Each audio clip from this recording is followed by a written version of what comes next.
Assalamualaikum warahmatullahi wabarakatuh. Alhamdulillahi rabbil alamin. Wassalatu wassalamu ala asrafil anbiya'i wal mursalin. Amma ba'du. Para santri yang saya hormati, baik putra maupun putri dan pemirsa dimanapun Anda berada, pertama-tama kita bersyukur kepada Allah Subhanahu wa Ta'ala atas segala nikmat yang Allah berikan kepada kita. Kedua kalinya rahmat dan salam semoga dicurahkan pada Nabi Muhammad sallallahu alaihi wasallam.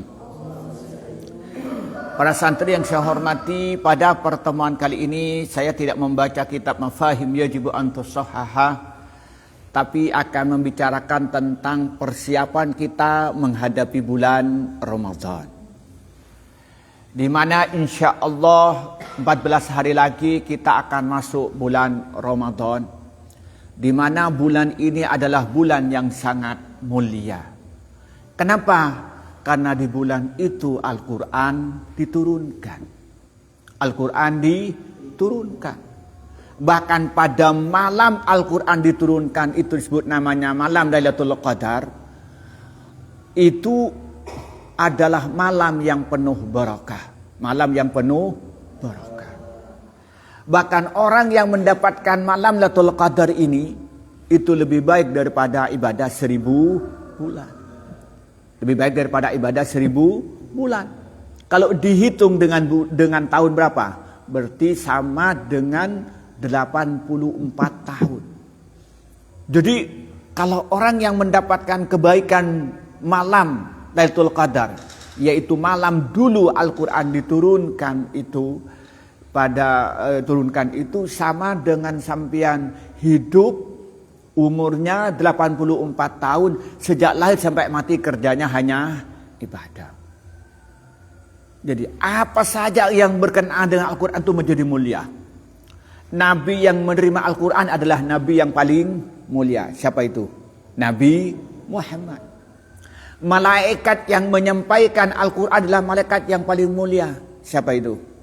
Malaikat Jibril.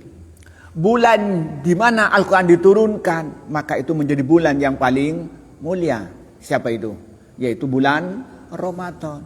Begitupun sekarang orang yang hafal Al-Quran, mengamalkan isi Al-Quran, dan dia memahami betul dengan isi Al-Quran dan mendakwahkan Al-Quran, adalah manusia yang paling baik. Nah, itulah maka kita ini harus memahami tentang apa yang kita persiapkan di bulan Ramadan ini. Yang insya Allah 14 hari lagi kita sudah masukin bulan Ramadan. Kenapa? Bulan yang penuh barakah. Ya, ini bulan yang sangat mulia. Bahkan orang yang berpuasa di bulan Ramadan dan puasanya itu benar, dan puasanya itu dia itu orang yang berpuasa menghindari segala perbuatan maksiat, baik zahir maupun batin, dan diamalkan semata-mata karena mengharapkan ridha dari Allah dan ikhlas karena Allah, apa yang terjadi? Dosa-dosanya diampuni. Dosa-dosanya diampuni. Jadi misalnya di sini misalnya khair puasa di bulan Ramadan. Secara fikih sudah benar tata cara puasanya. Dan kemudian dia itu menghindari segala perbuatan maksiat dan ikhlas karena Allah, maka dosa-dosa yang lalu yang pernah dilakukan sejak kecil akan diampuni oleh Allah Subhanahu wa Ta'ala. Di dalam hadis diriwayatkan Imam Bukhari Muslim yang datangnya dari Abu Hurairah, Allah bersabda, "Man shama Ramadhana imanan wa ihtisaban, ufira lahu ma taqaddama min dambi." Barang siapa yang berpuasa di bulan Ramadan imanan wa ihtisaban, karena iman kepada Allah dan mengharapkan ridha dari Allah, apa kata Allah? Ufira lahu ma taqaddama min dambi, maka diampuni dosa-dosa yang lalu. Ini coba bayangkan, keren di bulan Ramadan itu. Nah, coba sampai puasa membuat dosa-dosanya diampuni. Lebih bersih lagi ketika di bulan Ramadan itu beribadah. Sampai untuk ibadah di bulan Ramadan, misalnya sampean baca Al-Quran atau tadarrusan, membuat dosa-dosa sampean diampuni. Di bulan Ramadan sampean itu berzikir, membuat dosa-dosa sampean diampuni. Di bulan Ramadan sampean ibadah dengan mengaji kitab, seperti yang dilakukan di pondok-pondok pesantren hataman kitab, itu buat dosa sampean diampuni. Di bulan Ramadan sampai melaksanakan salat berjamaah, membuat dosa-dosanya diampuni. Di bulan Ramadan sampean bertahajud, itu membuat dosa-dosa sampean diampuni. Di bulan Ramadan sampai melaksanakan tarawih dan witir, itu membuat dosa-dosa diampuni. Di bulan Ramadan sampean bersedekah karena Allah, membuat dosa-dosa sampean diampuni. Di bulan Ramadan sampean mengajar berjuang, membuat dosa-dosa sampean diampuni. Di bulan Ramadan sampean berdakwah, mengajar ilmu agama, mengajak masyarakat untuk bertakwa kepada Allah, membuat dosa-dosa sampeannya diampuni. Di dalam hadis yang diriwayatkan Imam Bukhari Muslim, Rasulullah bersabda, "Man qama Ramadhana imanan wa ihtisaban, ghufira lahu ma taqaddama min dambi." Orang yang beribadah di bulan Ramadan, melaksanakan ibadah bulan Ramadan, baik ibadah itu hablum minallah atau hablum minan nas, yaitu baik ibadah mahadhah maupun ibadah ghairu mahadhah, ibadah yang berhubungan langsung dengan Allah seperti berpuasa, seperti melaksanakan salat berjamaah, witir, tarawih dan sebagainya, baca Al-Quran, atau ibadah ghairu mahadhah yang berhubungan dengan manusia, apa katanya? Ghufira lahu ma taqaddama min dambi, maka dosa-dosa yang lalu diampuni oleh Allah. Jadi sampean karena puasa saja, yang puasanya benar zahir dan batin, yang ikhlas karena Allah, dosanya sudah diampuni. Ditambah lagi dengan ibadah, wah tambah bersih ibadahnya. Ditambah dengan ibadah, apa yang terjadi? Maka dosa-dosanya diampuni oleh Allah. Alhamdulillah.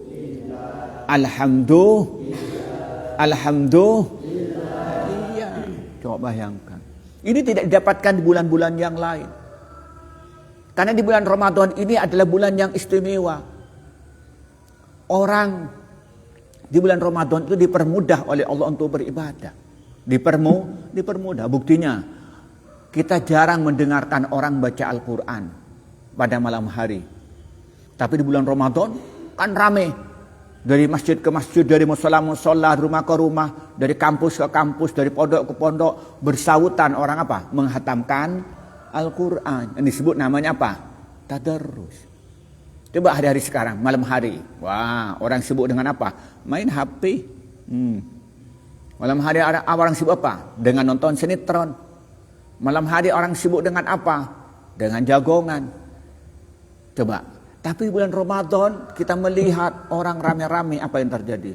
Rame-rame orang itu baca Al-Quran. Di hari-hari yang lain tidak gampang orang itu melaksanakan sholat malam, qiyamul lail. Tidak gampang orang melaksanakan sholat witir. Coba di bulan Ramadan, orang kan rame-rame tarawih, masjid-masjid penuh, terutama di tanggal-tanggal pertama. Kalau sudah malam likuran, ramenya di mana? Di mal-mal dan di pasar-pasar lah. Kalau di tanggal 1, 2, 3, 4, 5, waduh masjid penuh ya.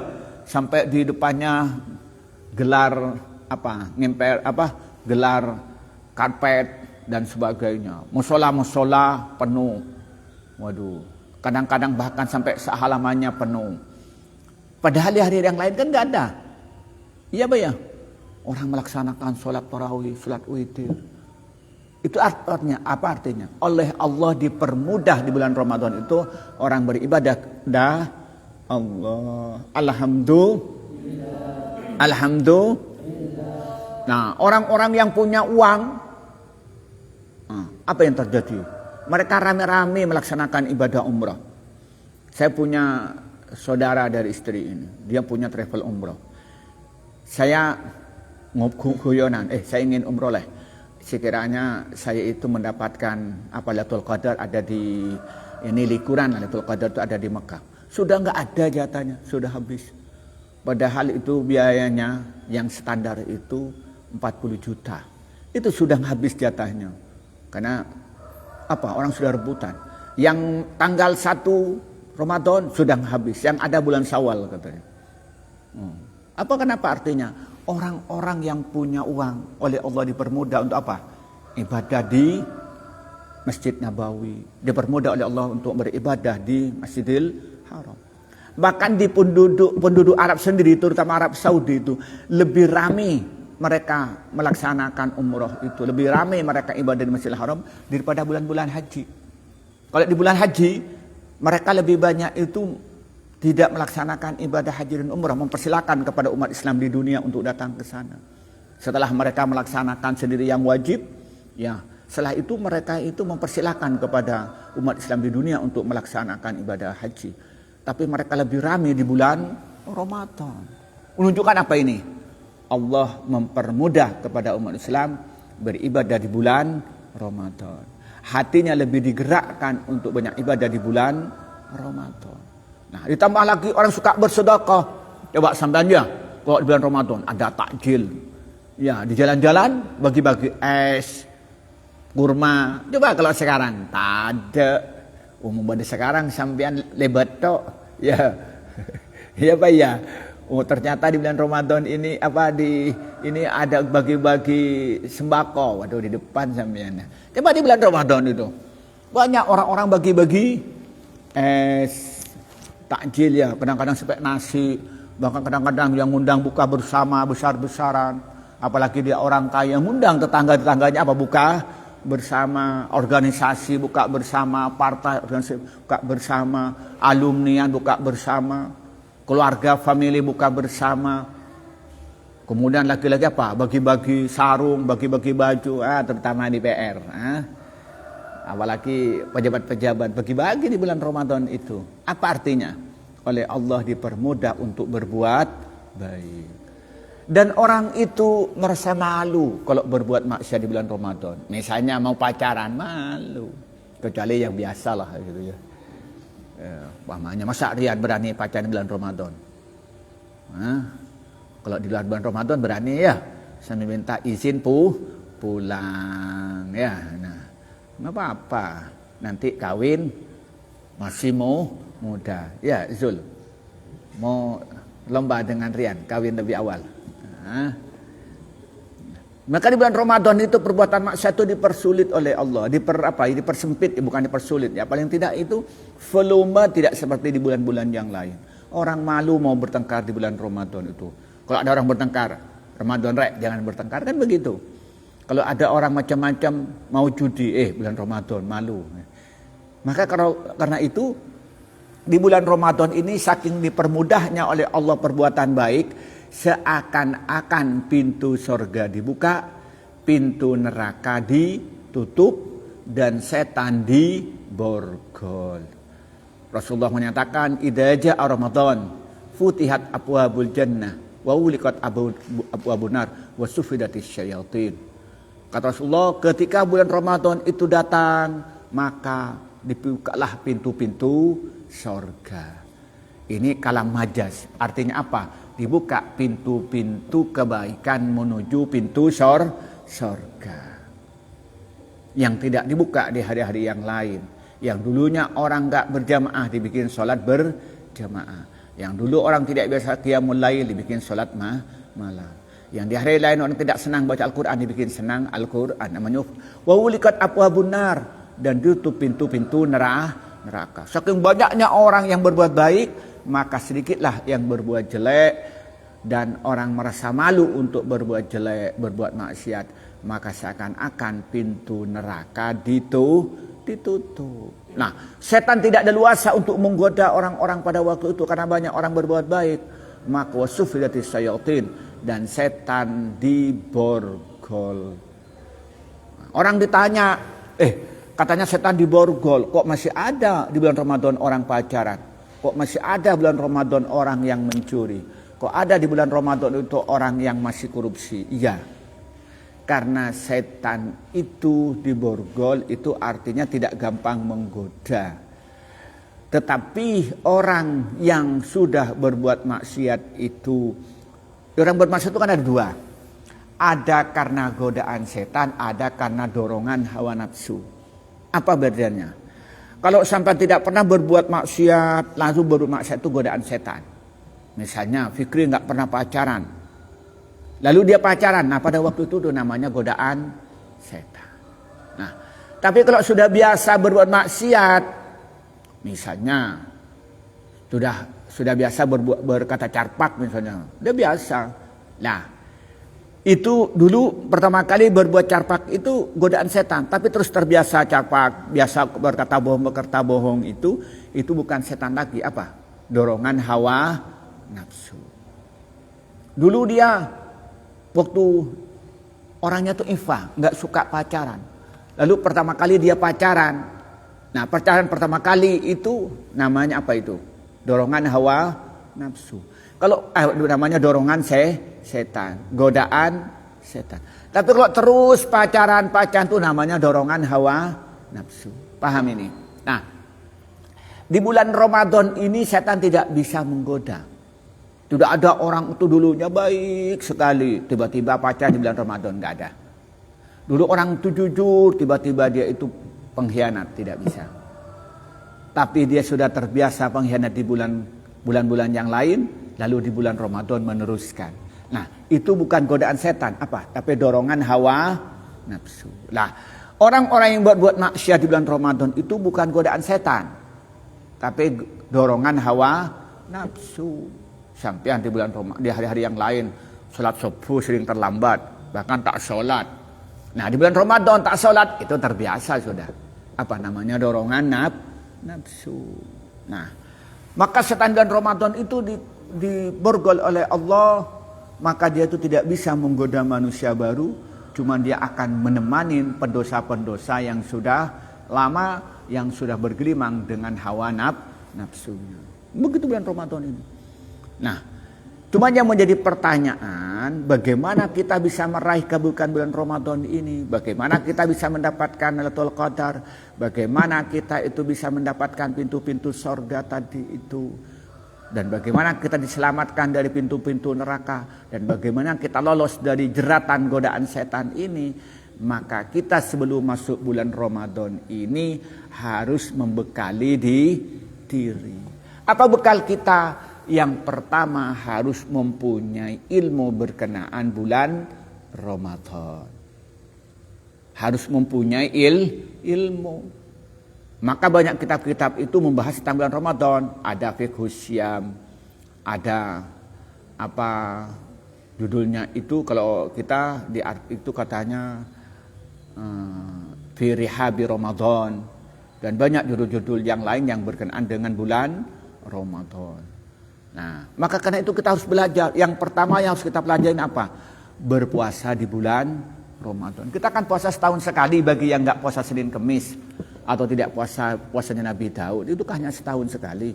Mungkin banyak yang kita terlupakan. Maka kewajiban kita apa? Kita harus belajar tentang puasa. Yang pertama, apa yang mewajibkan puasa? Yang kita pelajari apa rukun-rukun puasa. Kemudian apa yang disunatkan di bulan puasa, apa yang membatalkan puasa, kita pelajari dulu. Apa sih puasa itu? Kita pelajari, yaitu luwatan al-imsaku, yaitu menahan diri. Apa istilah al-imsaku? Anil akli wa syurbi wal jima'i min tulu'is syamsi ila min tulu'il fajri ila ghurubi syamsi. Kita tidak makan, tidak minum, dan tidak melakukan hubungan suami istri bagi yang punya istri. Yang nggak punya istri, kayak adik, maka bulan Ramadan melakukan ta'oleh, maka bulan biasa ya. Nah, kapan? Mulai terbitnya fajar sampai terbenamnya matahari. Itu namanya puasa yang disertai dengan niat. Jadi artinya apa? Maka itu yang pertama kita harus tahu puasa. Maka puasa yang pertama itu apa? Kita niat puasa pada malam hari. Kapan maksudnya malam hari? Sejak terbenamnya matahari sampai terbitnya fajar. Jadi kamu sudah maurib, ya kamu harus apa? Harus niat. Nawaitu saumawadin an adai fardhi syahri ramadana hadihi sanati kulliha fardhon lillahi ta'ala. Saya niat puasa pada bulan ini, saya niat puasa Ramadan bulan ini, yakni karena Allah, ya. Jadi kita harus pasang nawaitu saumawadin an adai fardis syahri ramadana hadhihi sanati kulliha fardhulillahi ta'ala. Saya puasa Ramadan di bulan ini selama 1 bulan pada tahun ini semata-mata karena Allah.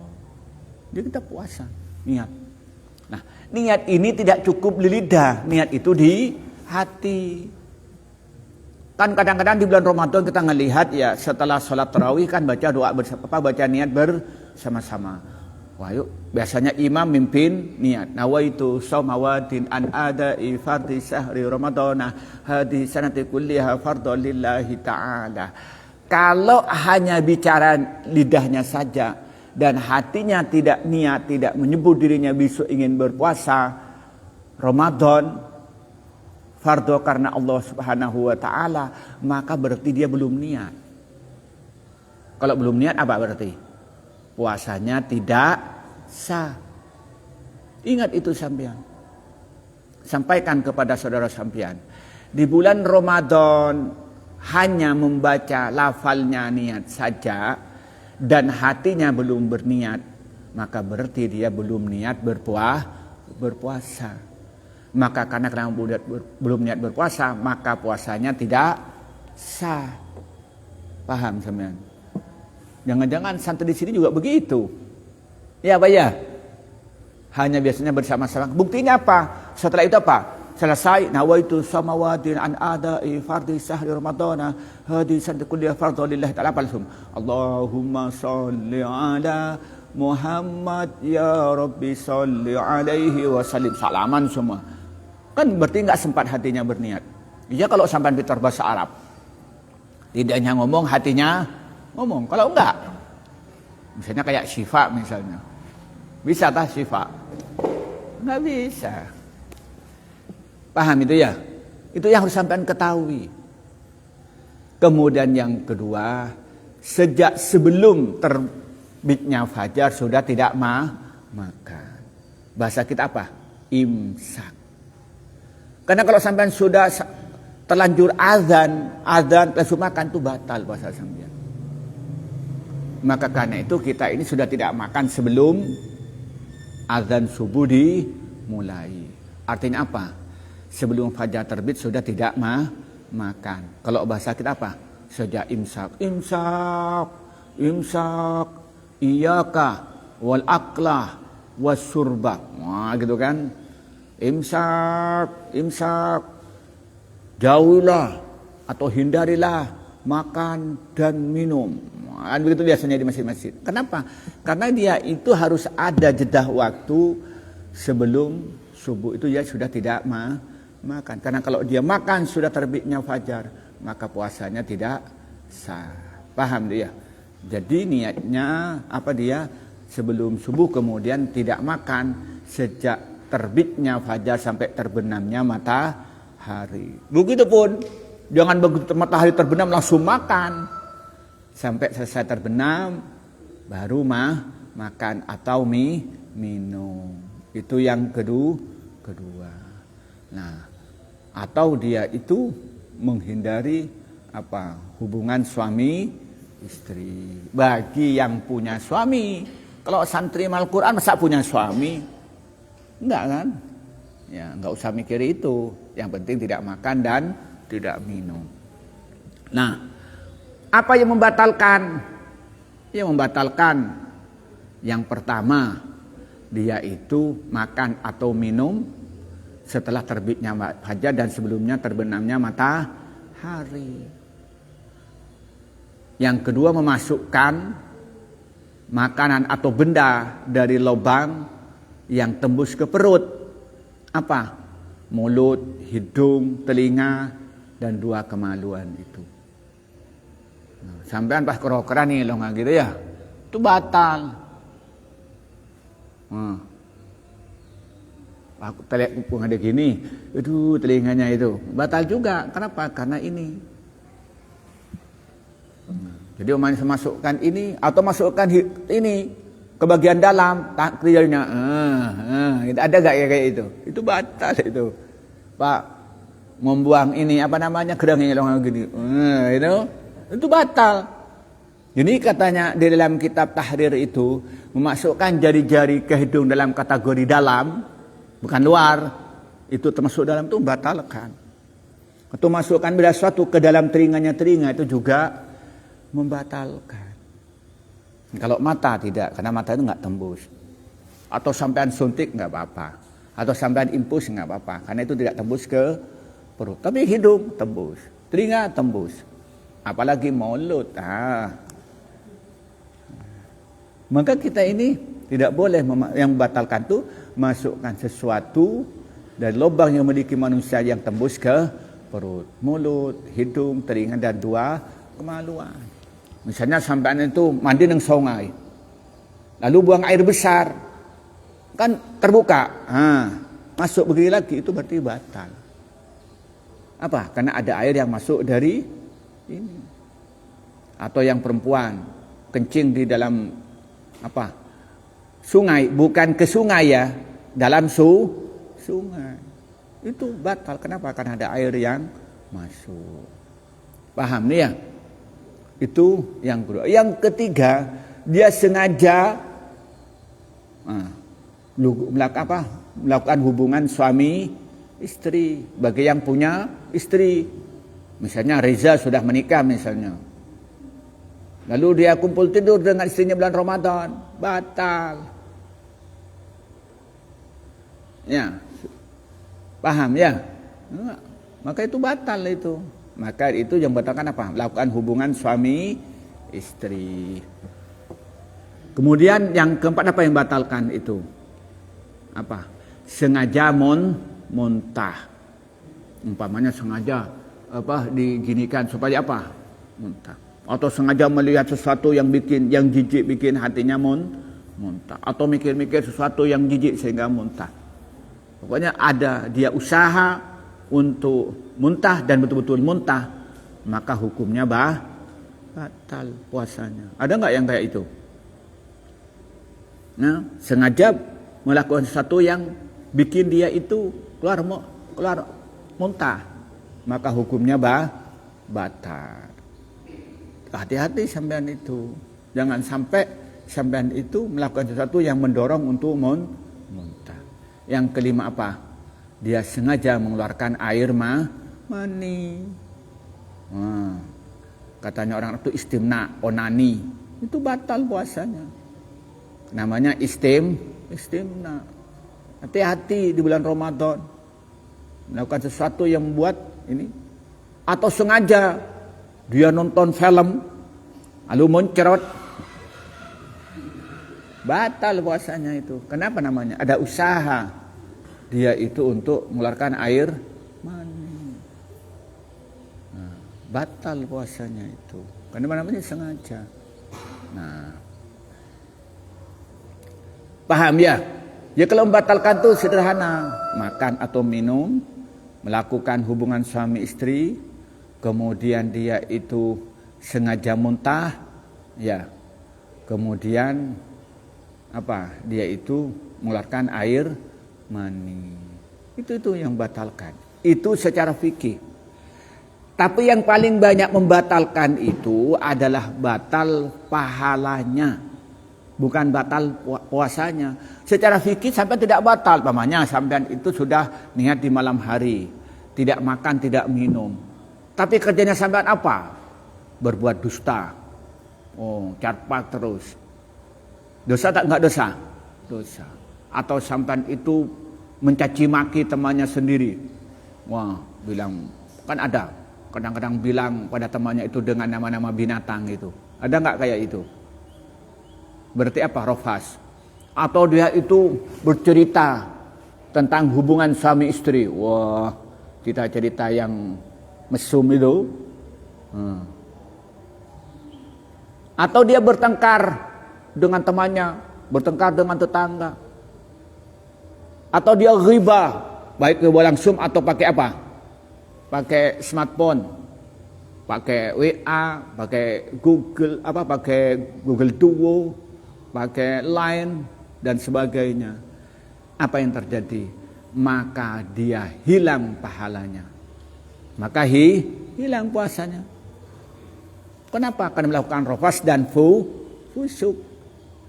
Jadi kam min sha'imin laisa min syamihi illa ju'un wa atas. Banyak orang yang puasa ini hanya mendapatkan lapar dan haus karena berbuat maksiat. Nah, yang paling sampean perhatikan setelah belajar fikihnya juga belajar tasawufnya, jangan-jangan yang sampean lakukan di bulan Ramadan ini membuat puasa sampean sia-sia.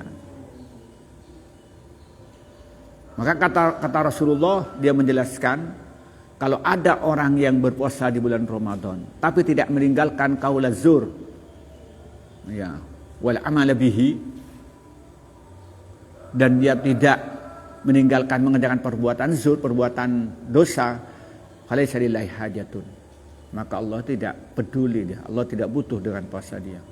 Jadi enggak ada artinya puasanya orang itu ketika di bulan Ramadan dia berpuasa tapi banyak berbuat dosa. Itu yang tanpa dibaca. Maka karena itu di samping mengetahui tentang fikihnya, harus mengetahui tentang tasawufnya. Kenapa?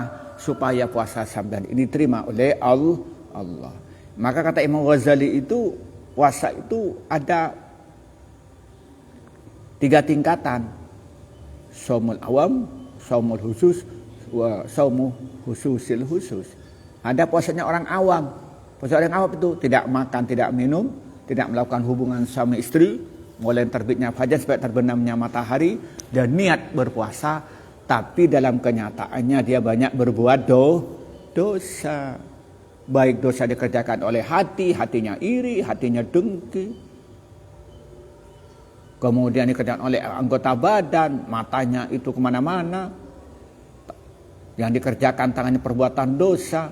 Yang dikerjakan oleh telinganya itu mendengarkan sesuatu yang berdosa. Kakinya menunjukkan perbuatan dosa. Itu namanya shaumul awam. Nah, puasa yang kayak itu, kata Imam Ghazali dalam Ihya Ulumuddin, jadi pertama, puasanya tidak diterima oleh Allah Subhanahu wa taala. Itu puasanya sia-sia. Puasa yang kedua apa? Kata Imam, shaumul khusus. Apa katanya? Orang yang berpuasa, dia tidak makan, tidak minum, tidak melakukan hubungan suami istri, dan niat karena Allah, dan niat berpuasa mulai terbitnya fajar sampai terbenamnya matahari.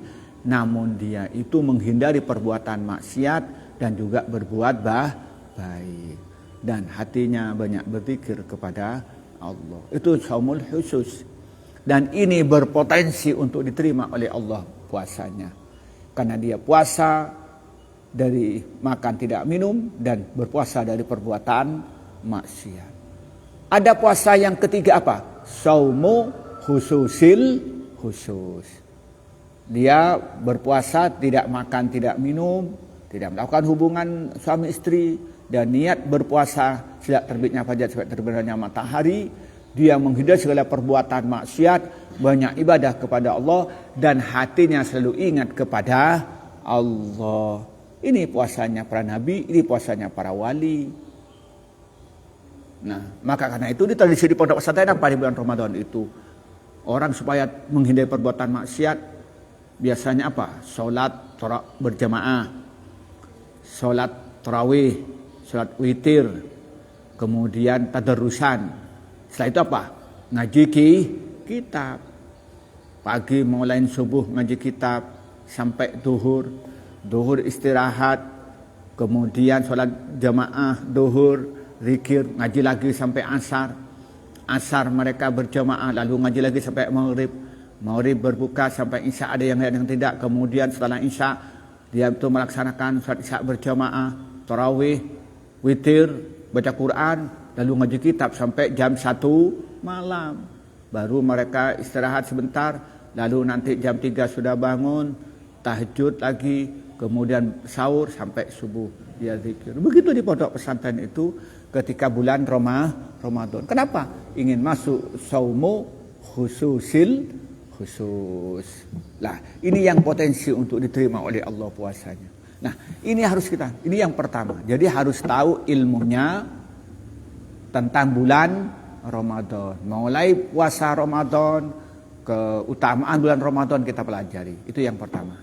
Kemudian yang kedua dalam menghadapi bulan Ramadan ini apa? Melatih diri beribadah kepada Allah semata-mata mengharapkan ridho dari Allah. Maka di bulan Ramadan, di bulan Sya'ban ini berlatih untuk berpuasa. Melatih berpuasa. Kenapa? Supaya nanti setelah bulan Ramadan tiba, dia tidak kaget lagi karena sudah terbiasa. Kata Siti Aisyah, Rasulullah tidak pernah berpuasa penuh selama 1 bulan kecuali bulan Ramadan. Dan tidak ada bulan-bulan yang paling banyak melaksanakan ibadah puasa kecuali bulan Sya'ban. Kenapa? Itu berarti latihan. Latihan apa? Latihan ibadah kepada Allah. Latihan apa? Latihan berpuasa. Sehingga nanti bulan Ramadan tiba, dia sudah nggak kaget lagi. Kemudian apa? Latihan untuk melaksanakan sholat berjamaah dengan tertib. Supaya nanti bulan Ramadan terbiasa sholat jamaah. Zuhurnya berjamaah, asarnya berjamaah, maghribnya berjamaah, isyanya berjamaah, subuhnya berjamaah. Akhirnya terbiasa. Dan kita membiasakan juga baca zikir dengan sempurna. Sehingga jadi terbiasa di bulan Ramadan. Ditambah lagi apa? Melatih diri membaca Al-Quran. Mungkin bisa baca 1 halaman. Kemudian baca lagi nambah menjadi 2 halaman. Kemudian pada akhirnya bisa baca 1 juz. Nah, bisa 2 juz. Sehingga nanti di bulan Ramadan terbiasa dia menghatamkan Al-Quran. Alhamdulillah. Alhamdulillah. Nah, di bulan-bulan Sya'ban ini melatih diri untuk tahajud, bangun malam. Jam 2 sudah bangun tahajud, sholat sampai subuh.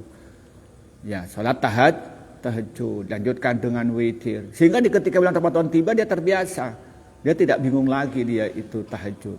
Tidak berat lagi untuk melaksanakan sholat tarawih. Tidak berat lagi dia melaksanakan witir. Nah, itu terbiasa kita melatih diri. Di bulan-bulan sekarang sudah melatih diri baca Al-Quran. Mungkin baca 1 juz, 2 juz dan begitu. Kemudian seterusnya. Nah, kemudian melatih apa? Melatih berderma. Melatih menjadi orang dermawan. Bersedekah. Ya misalnya saya memberi terong, dia memberi terong 1. Kalau misalnya sampean bisa memberi permen 1, diberi permen 1. Kalau bisa sampean, saya dengan kemampuan sampean masing-masing. Sehingga di bulan Ramadan tiba itu sudah terbiasa dia itu beramal ibadah yang sifatnya hablum minannas. Ini bersedekah. Begitupun di bulan Ramadan ini sudah melatih diri. Dan melatih diri segala amal perbuatan semata-mata karena Allah. Jadi hati itu dilatih untuk belajar ikhlas. Nah, kalau ini yang kita lakukan semua ini, insya Allah nanti ketika bulan Ramadan tiba kita terbiasa beribadah kepada Allah, ikhlas karena Allah. Dan ketika bulan Ramadan tiba maka bisa melaksanakan ibadah puasa dengan baik, dengan sempurna, baik pendekatan fikih maupun pendekatan tasawuf. Yang pada akhirnya insya Allah kita semua termasuk orang-orang yang dosa-dosanya diampuni oleh Allah. Dan termasuk orang yang mendapatkan Lailatul Qadar. Semoga yang hadir di masjid ini dan semua pemirsa oleh Allah diberikan karunia dengan barokahnya bulan Ramadan. Membuat kita ini badan sehat, rezeki luas dan banyak dan barokah. Diberikan ilmu yang banyak dan barokah, keluarga yang menyenangkan, dan kemudian ibadah Ramadan diterima oleh Allah, dan lebih-lebih kita mendapatkan malam Lailatul Qadar. Amin ya rabbal alamin. Inilah yang bisa kita sampaikan pada pertemuan kali ini. Semoga bermanfaat. Wallahul muwaffiq ila aqwamit thoriq. Wassalamualaikum warahmatullahi wabarakatuh.